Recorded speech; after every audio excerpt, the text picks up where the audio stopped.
เดี๋ยวถ่ายก่อนโอ้ยเนาะเบิ่งเด้อเบิ่งตีนเด้อเจ็บได้เจ็บต้องช่วยกันมันนัก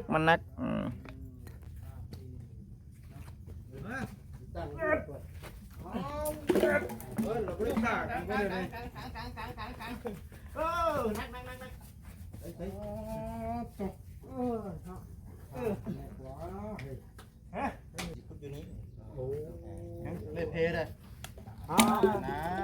ให้อันนุ่มได้อยู่ทั้งชนเลยนี่จับต้องมาขากวมไหมขากวมยาวขากวมเงาหยาจริงตื่นมาก่อนเนาะกินก่อนกินก่อนไปนะบอเอ็นสเตอริโอดีเลยไปเฮ็ดไปไว้เพิ่นสิได้ญาติบักทึบเพิ่นสิญาติย่อนะญาติย่อนะบ่เอาอยู่ว่าไปดิเด้อปัดตะคอยแล้วนี่เอ็ดพึ่งเลยทางนี้บ่ทันออกแห้งซับว่าดอกเฮ้ยสิบ่นักแล้วว่าคุณตะโกเนาะว้าวยอกระซอยกันกันสิบ่นักคือบ่เด้อบาดนี่เฮ้ยไปเบาแล้วทั้งไปเนาะเบาป่ะคุณมันก็เปิดเลยเอาสู้ๆเบ็ดเด้ดับปุ๊บเว้ยเนาะจักสิเราเบิ่งจนเท่าวินาทีสุดท้ายพี่น้องเด้อพี่น้องเอ้ยก็มาเบิ่งน้ำมือจิตบ่สุดกะอันน่ะเบิ่งน้ำของช่องบ่บดเบาสวัสดีก็ได้ประมาณนี้แหละเสาอันของน้ำต่อของน้ำได้กันได้นะว่าให้มันได้ไข่เข้าได้นี้เนาะแม่นมันจะง่ายมาพี่กว่าจิตย้ำมาพี่ย้ำบิ๊กเนาะหัวกว้างไว้รถเพื่อลงเนาะแม่นโอเคสีกว้างมึงใหญ่ๆไว้รถน้องอันมองคุดนะโบเน่เด้อเพื่อคำมาตอนทราบมาอันน้องอ่อนเพิ่นกับมันน้องบอยเพิ่นชุดบดก็มีเด้เพื่อเขาเศร้ามาเนาะพ่อสร้างโอยเพิ่นจัดการเรียบร้อยสร้างโอยเพิ่นจัดการห้วยมาฮื้อแล้วเลยบ่จะท่อลงเรียบร้อยถมเรียบร้อยแล้วเนาะ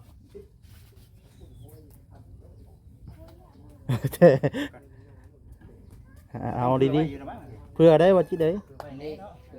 เพื่ออะไรอยู่เนาะเพื่อเฮาซิกเด้เพื่อเฮาซิกบัดยุลมได้ซิกท่อเด้ได้ตรงเนาะเพื่อจังนี้เนาะ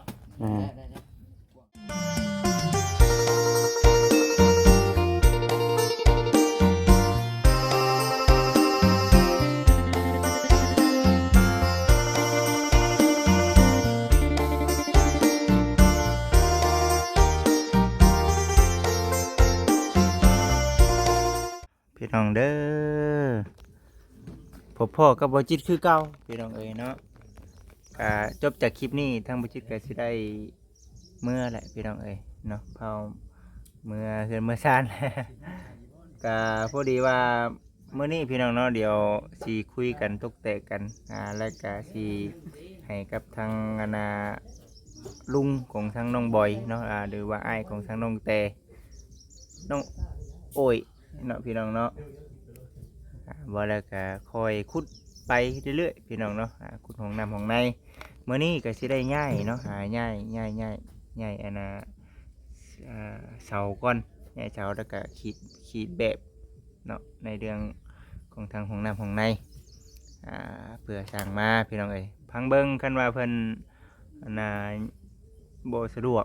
หรือว่าจังใดก็จังว่ากันอีกเทื่อพี่น้องเนาะแต่ว่าทำเบิ่งทั้งสังเกตปัจจุบันนี้ถือว่ายังค้าเวียกอยู่เลยพี่น้องเอ้ยเดี๋ยวเราพากันย้ายเสาเนาะพากันย้ายเสาแล้วเดี๋ยวจึงพากันทำไทยกันปรึกษากันบ้านนี้ก็ได้ว่าสิเฮ็ดอยู่วางนี้พี่น้องเอ้ยเนาะเอาทางเมตู้แก้วเฮาเอ้ยเมตู้แก้วเอ้ยสบายดีดอกแรงนั่งเบิ่งลูกเบิ่งหลานนี่แล้วเนาะมันฮ้อนนั่งได้คักแน่ดีพี่น้องเด้อเราคักแน่ดีกาบุญทอตกบ่แห้งมานี่เนาะฝนบ่แห้งแม่นคันฝนตกแห้งนี่พอแห้งมันเปียกหั่นแหละมันเปียกแห้งก็เปียกแห้งก็เปียกรุ่นไหนแห้งเปียกหลายพอแห้งติบ่ได้มีฝนโดยกะลมอยู่ได้พี่น้องผมกินนี่ก็คิดว่ามันสิตกแห้งอีดีได้ เบิ่งก็คือว่าหั่นแหละพี่น้องเอ้ยคือเก่าเส้นเดิมเนาะหาน้องแต่เพิ่นก็นึ่งข้าวนึ่งน้ำทานเฮาซื้อมามื้อนี้ยังบ่ได้ลองเนาะมื้ออื่นพุ่นแหละเนาะโอ้ยข้าวหอมกุ้มๆพี่น้องเด้อเนาะ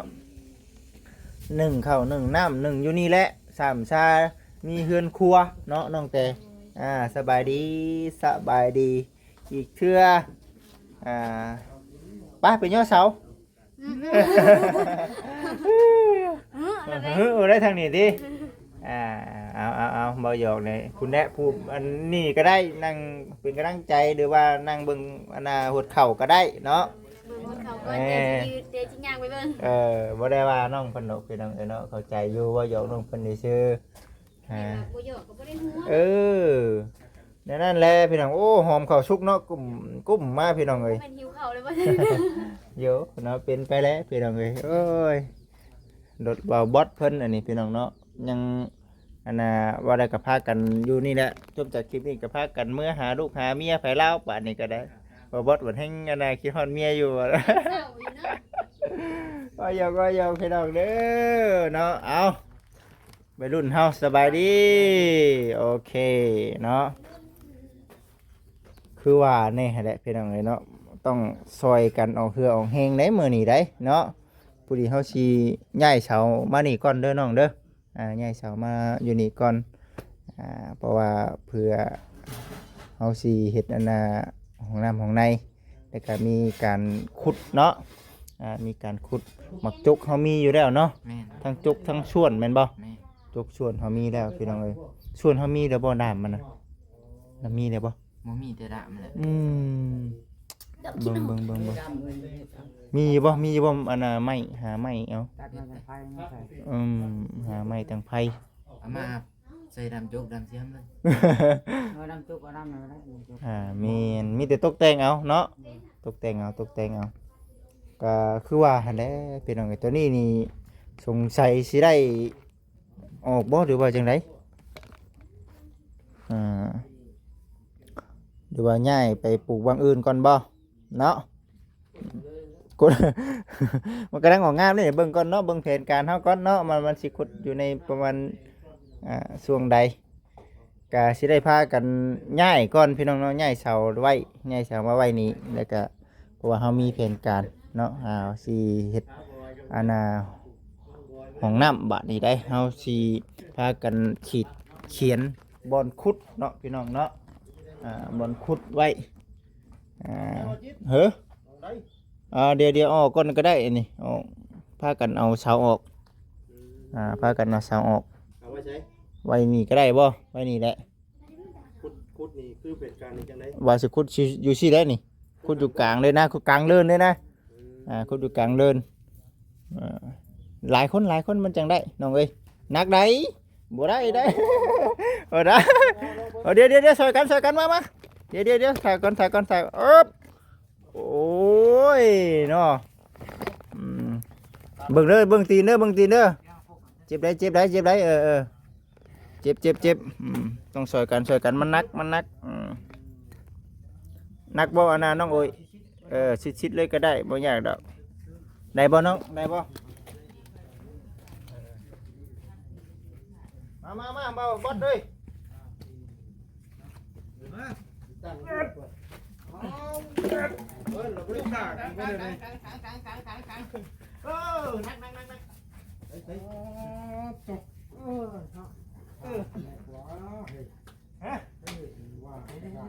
กิ้งไปก็เลยต้องถามว่าบอสนี่นะ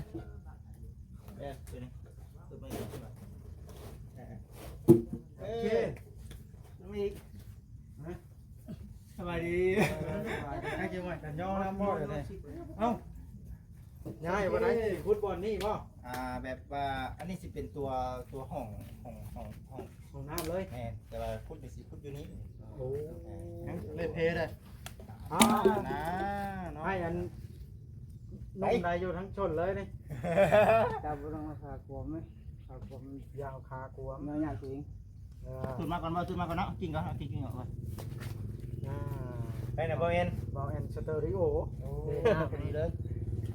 ไปเฮ็ดไปไว้เพิ่นสิได้ญาติบักทึบเพิ่นสิญาติย่อนะ ญาติมึงย้อนมาเอาอยู่ว่าไปดิเด้อบ่ได้ ปัดตะคอยแล้วนี่เอ็ดพึ่งเลยทางนี้บ่ทันออกแห้งซ้ำ ว่าดอกเฮ้ย สิบ่นักแล้วว่าคุณตะโกเนาะแอวจะสิรุดคือไปเลยต่อเลยปล่อยถึงมาอยู่ เฮ็ดได้จริงใจ บ่จุ่มเขา เอ้หลายคนก็ได้เรื่องไหน ไปนะย่อยไว้แล้วคอยแห้งกำลังหันแห้ง ปล่อย ว่าให้คนย่อเปรียวเลยนะ เอามา ปล่อยเฮงดิดิ เว้ายอกระซอยกัน ไปกันเดี๋ยวกันสิบ่นะ เริ่ม โอ้นี่คือเบาเด้อบาดนี่เฮ้ย ปลายเบาแล้วทางปลายเนาะเบาป่ะเป็นน้ำกุน้ำกุเป็นน้ำพอย เบากันแล้วทางเหงากัน เบาเลยหลายคนเนาะขนาดมันงามมันเอาขี้เดือนตัวมันใหญ่ไปได้ ได้สิ ได้บาทเรื่องเรื่องนี่ก็ห้องตัวห้องมันบาท เขียนชื่อเฮาเด้อบาดนี่เนาะใช่มาขีดเขียนต้นอันน่ะ การ เอาเสียมาหาน้องเบิด บัดเป็นนายพระคงมึงหอมเตรียมอ้อมบ้านเพราะนี่บทว่าได้บอกว่ามาเมื่อหน้าค่อยละกะพักใหญ่เลยค่อยบ่ได้ชื่อ แม่นอยู่ มาพบตัวนั้นพักเกิดนะ เนาะ บ่ได้ว่านั่นนะ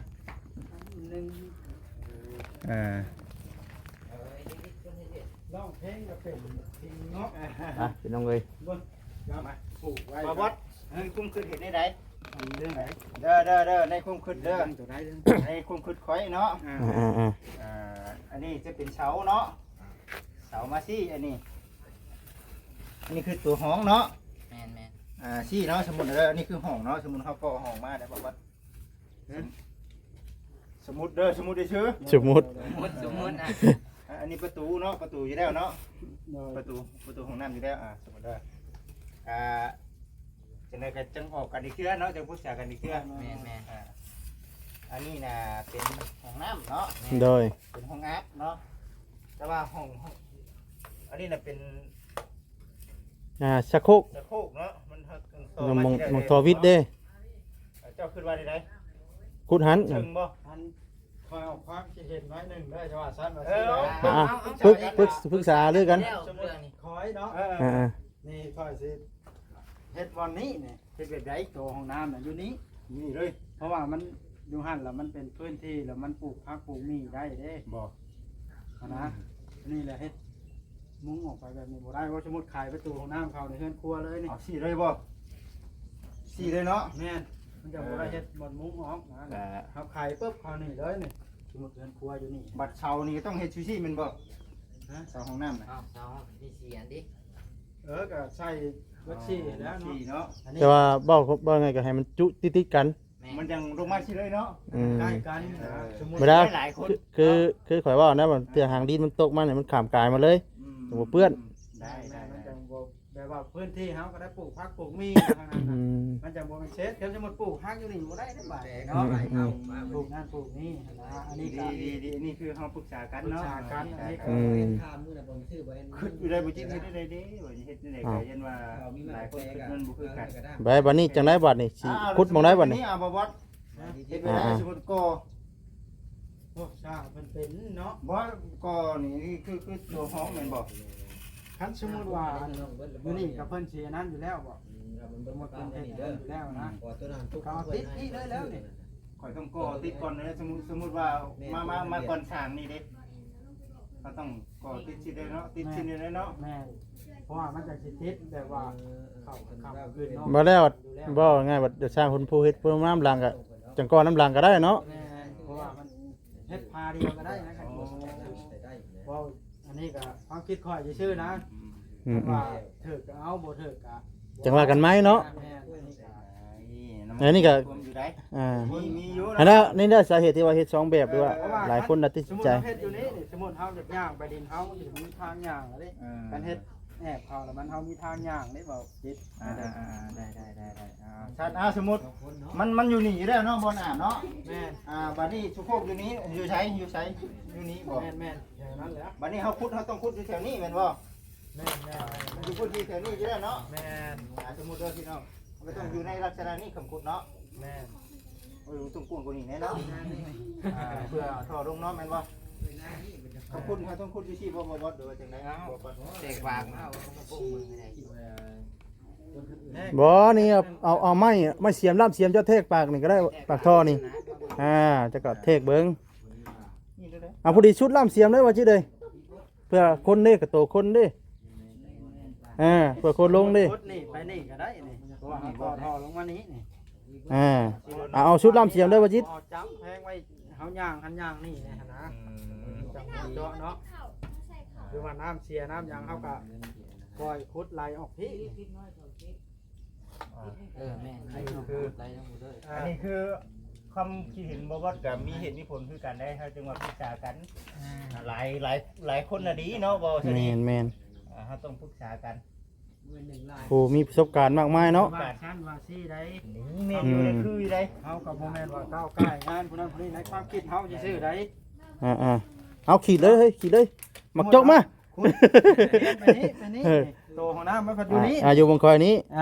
แม่น อยู่ก่อนนี้ไข่ละไข่มาหันเลยนะมันก็เหมาะได้ล่ะ บัดนี้ในเรื่องหลังคาได้หลังคาเฮา4ปีสิบ่ เอามาต้องเอามาสี่นะ พี่พุ่นก็ได้เนาะ แม่น พี่ก็ได้ นี่แหละคือข่อยว่านะมันทางนี้มันก็โดยพุ่นนะ พักอยู่ไรเนาะท่านหัวเจ้าเสมาจำพี่นี่ก็ชิว่านั่นแหละแต่มันเกะกะตันทางเวลาเนาะมันสิบริย่างเลาะข่างง้อมเพื่อนเห็นนะ บอกซะนั้นในเรื่องการก่อนี่บ่ได้ติดฝาเนาะบ่ได้ติดฝาขึ้นใหญ่เนาะเฮาต้องก่อขึ้นอีกเนาะเนาะต่างหากมันบ่ แม่นะต้องก็ขึ้นต่างหากหรือว่าจังได ว่าง่ายกับประตูฝั่งนี้นะประตูนะ ตัวนี้ค่อยเข้าใจบ่ ประตู เฮ็ดทางนี้บ่ว่าจิตพี่บ่ เด้อสม หาลือกัน แม่นสมมุติว่าเฮ็ดแบบนี้นี่เฮาต้องก่อแบบมันบัดคือแบบนึงเนาะก่อขึ้นมันบัดสิได้ มันบังตัวนี้บ่ ก็ขึ้นสิอยู่แล้วเนาะขึ้นสิอยู่แล้วเนาะ เพราะว่านี่ประตูของน้ำตัวนี้ มันใกล้ช้างเนาะ ใกล้ช่างก็พอดีอยู่นะหมู่นี่พอดีเลยอยู่กลางกลางเลยได้ เจ้า เนินเลย บิดอยู่นี้บ่งบิดนะ กลางเนินเลยขึ้นมาแบบนี้นะอันนี้คือปรึกษากันพี่น้องพี่น้องมันว่าหยังไง เอาเลือกหม่องได้บ่นี่ได้เลยกันมัก หรือ ผู้ ว่า คุม เพื่อนเพิ่นมีความคิดเห็นว่าแนวใดเฮาถามเบิ่งดู เดี๋ยวเต้ได้นะ เลยเต้ แต่ได้มีอันนี้ก็หารือความคิดเนาะ เอาปรึกษาหาด้วยกัน บ่ได้ว่าหยังนี่นะเพราะว่าเฮาก็เป็นมาหลายมื้อแล้วในเรื่องการห้องน้ำนี่จะคันว่าสิขาสร้างแบบคือเพิ่นก็ยังบ่ทันว่าง เขาก็คุดท้าเนาะ แต่ว่าในเรื่องห้องน้ำนี่ประมาณนี้ก็โอเคเนาะแต่มามันใหญ่หลายก็โพดน้อยหลายก็โพดแบบนี้หั่นนะประมาณนี้นิดนึงซะสมมุติว่าอยู่นี้เนาะสมมุติว่าเสาอยู่นี่ซะสมมุติให้มันกว้างนี่ก็ได้เนาะ เพราะว่าเสาตัวนั้นเพิ่นก็สิคุดอย่างนี้ สมมุติทางเล่นปิ้นไปพี่ก็คักอยู่ได้มันกลับกันกับตัวนั้นน่ะหรือว่าใดหมู่คิดว่า ถ้ามันเป็นอะไรก็ได้ ตีทวานใส่กับตัวนั้นเลยฮะเนาะเพราะว่าให้ประตูขายเข้าทางนั้นเด้ เพราะว่าทวานอันนั้นนะเพิ่นตีใส่ จังไดเพิ่นก็จังสิใส่เสาอยู่เนาะ เอาลองคิดเบิ่งหลายคิดหลายแบบพร้อมถ้าได้คุด ทีแรกนี่ถ้าค่อยว่าสิบ่ได้ใส่ได้เสานั่นนี่เพราะว่าไม้หน้า10หน้า12นี่ค่อยสิค้ำอยู่นี้นี่เพราะนั้นสิเฮ็ดประตูอยู่พี่เด้ อ๋อ ตั้งอยู่นี้เข้าพาอยู่นี้ทีแรกนะ มานี่เป็นเจ้าเสาเช่นนี้เลยนี่เนาะ แม่ มัน น บ่ คนบ้านนี้เปลี่ยนช่างละอันนั้นเพิ่นใช้เสาแบบย่าเฮ้ยว่ามันสิยาก อ๋อนี่เขาเอาเรื่องตัวนี้นะครับบอกนะ เอาตัวนี้แหละนี่ เขาเอาเรื่องของน้ำไปแล้วเนาะก็แสดงว่าคุดอยู่แถวนี้เนาะมาบดเนาะ ต้องคุดอยู่แถวนี้ คุดอยู่แถวนี้แหละเพื่อ เอามีแต่ ให้มันใหญ่นี่ มีแต่นั่นแหละขีดเลย มันใหญ่นี่ ขีดเบิ่งมาเลยว่าจิต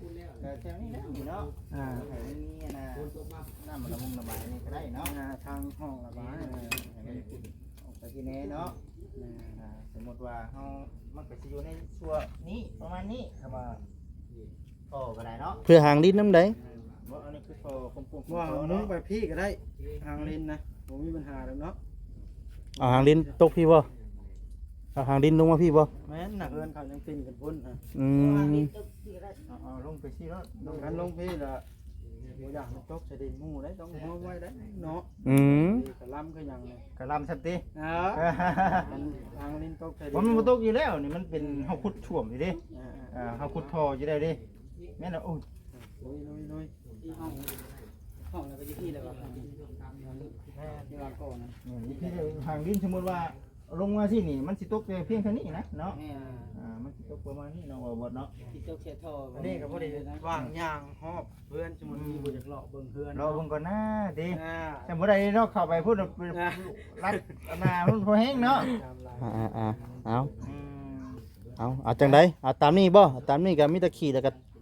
จุยๆพุทธบาท2บาทก็หมายไว้มือผู้มืออื่นมาแต่ขุดก็มีเด้เนาะ นั่งขี่อยู่เด้ย บ่แต่ลงทิ้งเฮ็ดหยังน่ะก็ปวดอยู่พวก พุ่นนะ มันหกท่อเนาะหกท่อก็แสดงว่า โอ้ยเกิน มันต้องง่ายบ่บอส บ่ ตูดไปอีกบ่ตัวนี้ เขาว่าบ่ตูดก็ได้ บ่ตูดก็ได้บ่ตูดก็ได้ เพราะว่าเขาซิดดินขึ้นไว้ถมนั่นอยู่เลยเด้ ถมทั้งเทิงเลย ขึ้นที่อยู่แล้วเนาะ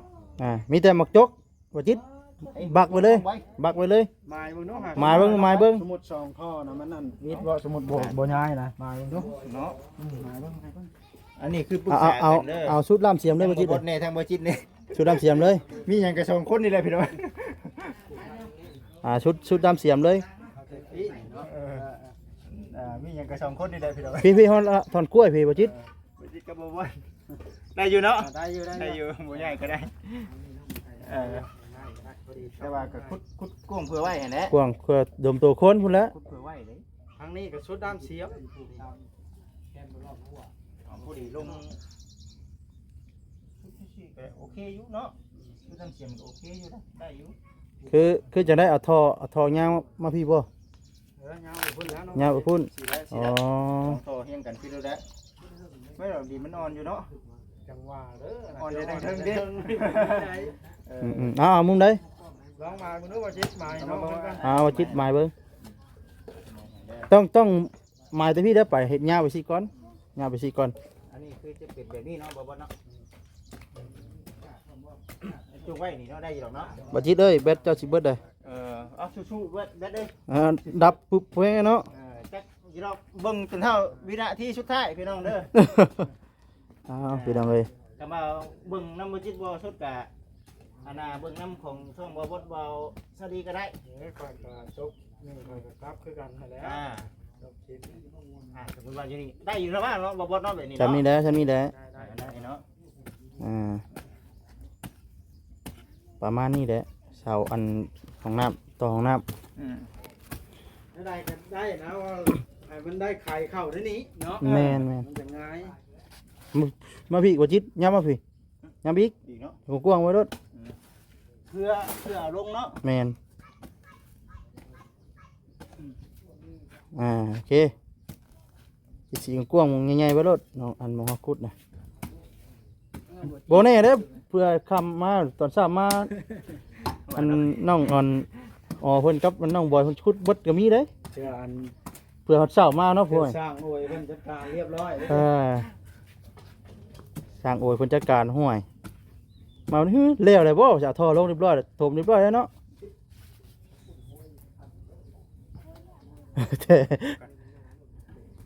เอาดีๆเพื่อได้ว่าจิได้ ไปนี่เกือบหลายมัน เพื่ออะไรอยู่เนาะ เพื่อเฮาซิกเด้เพื่อเฮาซิกบัดดิลมได้ซิกท่อเด้ ได้อยู่เนาะเพื่อชนี้เนาะ ได้กว้าง พี่น้องเอ้ยป้าดเบ็ดกับเบิดพี่น้องเอ้ยเนาะเบิดคักเบิดแน่ดีโอ้ยบ่ได้บัดนี้บัดนี้ต้องหาเงินซื้อพาเบอร์แบงก์ก่อนพี่น้องเอ้ยแนวเบ็ดสำรองก่อนบ่แสนเมื่อก่อนนะพี่น้อง ยืมมีแต่ยืมน้ำบ่แสนจนเบิดทั้งทีมงานนี่จนบวมจนนั่นเบิดของเราก็ได้ก็ผู้ใดเดียวได้เงินอีกสักหน่อยเดี๋ยวสิซื้อมาพี่น้องเอ้ยพอดีตกลงกันเรียบร้อยพี่น้องเด้อเนาะหาห้องน้ำห้องในตะกี้นะว่าสิเอาติดเฮือนนั่นแหละแต่ว่าคือเห็นหมู่คู่หลายคนปรึกษาหารือกันออกแบบช่วยกันพี่น้องเอ้ยเนาะเพื่อในอนาคตจังซั่นจังซี่ ขึ้นไปขึ้นมากก็ตกลงกันแล้วพี่น้องเอ้ยเนาะสิบ่ได้เอาอยู่ในติดบ้านเด้อพี่น้องเนาะแล้วก็สิบ่ได้ติดหืนครัวเฮ็ดคนละหลังเลยพี่น้องเนาะเฮ็ดคนละหลังเลยเพื่อในอนาคตยันว่าน้องเพิ่นไปหรือว่ายันคนแปลกหรือว่ายันคนซักบ่ได้ก็ยันคนผ่านเข้าไปในเฮือนในห้องเดี๋ยวมันสินั่นก็ในความจริงก็ยันไว้เพื่อไว้นะพี่น้องเอ้ยก็อย่าให้มันเกิดดอกแต่ว่ากันดีกว่าแก้กับอนาเพื่อความสะดวกสบายกับทางทีมงานเฮาแน่เพื่อความเป็นส่วนตัวของทั้งน้องเพิ่นพร้อมเฮาก็เลยเอาออกมาเฮ็ดอยู่คนละหลังเลยแล้วมันก็เกิดสวยงามอีกแบบนึงว่าจุดประสงค์ของบุจิตตั้งแต่แรกเลยก็ว่าจะเห็นคนละหลังอยู่แล้วนะพี่น้องเอ้ยเนาะก็ถือว่าปรึกษากันหารือกันผู้นั้นผู้นี้ผู้นั้นผู้นี้เว้ากันจังซั่นจังซี่ผลสุดท้ายตกลงกันแล้วพี่น้องเอ้ยบ้านนี้ก็ได้เอาคนละหลังเด้อพี่น้องเนาะแต่ว่าบอลคุดน่ะยังเอาบอลเก่าอยู่บอลคุดน่ะเด้อพี่น้องเด้ออันคุดน่ะยังเอาอันเก่าอยู่แต่ห้องอาบนะอยู่ผู้แลบนอันเดียวกับบนอ่างเขาตั้งไว้ให้แหละพี่น้องเอ้ยก็สีประมาณนั้นแหละพี่น้องเนาะจากไหนก็รอติดตามรับชมเบิ่งมืออื่นเพราะว่าทางเฮาเองก็สีมาดำเนินการอีกเทื่อสามซาสร้างเพิ่นวางกันสร้างบ่วางก็เฮาก็หาผู้ใหม่พี่น้องเนาะรอติดตามรับชมมึงไปน้ำกันเด้อพี่น้องเด้อเวเอามีเมื่อให้สามีหน้าก่อนพี่น้องเลยเอามีอย่างก็คอมเมนต์กันเข้ามาพี่น้องเนาะสำหรับคลิปนี้ขอกล่าวคำว่าสบายดีพี่น้องเอ้ย